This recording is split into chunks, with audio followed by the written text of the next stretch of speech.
ભાઈ દવાખાને ગયો ને એટલે સાહેબે પૂછ્યું કે શું થાય છે ભાઈ, હું થાય એટલું કીધું તો માણસ ગળગળો થઈ ગયો. સાહેબ 8 વાગે ટિફિનનું ડબલું લઈને સાહેબ CD 100 નું પાઠું, એ હેન્ડલ ઉપર ટિફિનની થેલી ટીંગાડું. સાહેબ કામે જાઓ સાહેબ, 8 વાગે ઉઠી હું કામે જાઉં. ડોક્ટર સાહેબ એવા જવું પડે ભાઈ, પુરુષ છીએ આપણે, જવું પડે. જઈએ એમાં વાંધો નથી સાહેબ, પણ ગુજરાતના પુરુષોએ હું પાપ કર્યા છે નથી ખબર પડતી કે કેમ શું થાય કે એક જણો રળે 8 મોઢા ખાવ ખાવ કરે, ખાવ ખાવ કરે, બધા રળતા શીખી જાય તો કેટલાય પુરુષો જીવતા રહી જાય એમ છે.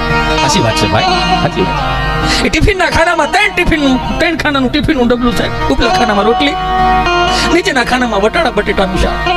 જેવો સાંજે સ્વભાવ હોય ને એ પ્રમાણમાં સવારમાં શાક બન્યું. જેમ બંપ ઠેકાડું ને તો નીચેના ટિફિનના ખાનામાંથી વટાણાનો તડિંગ તડિંગ તડિંગ તડિંગ અવાજ આવે સાહેબ, તડિંગ તડિંગ અવાજ આવે.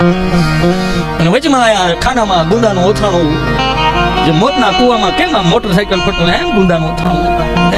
આઈથી આઈ સાહેબ.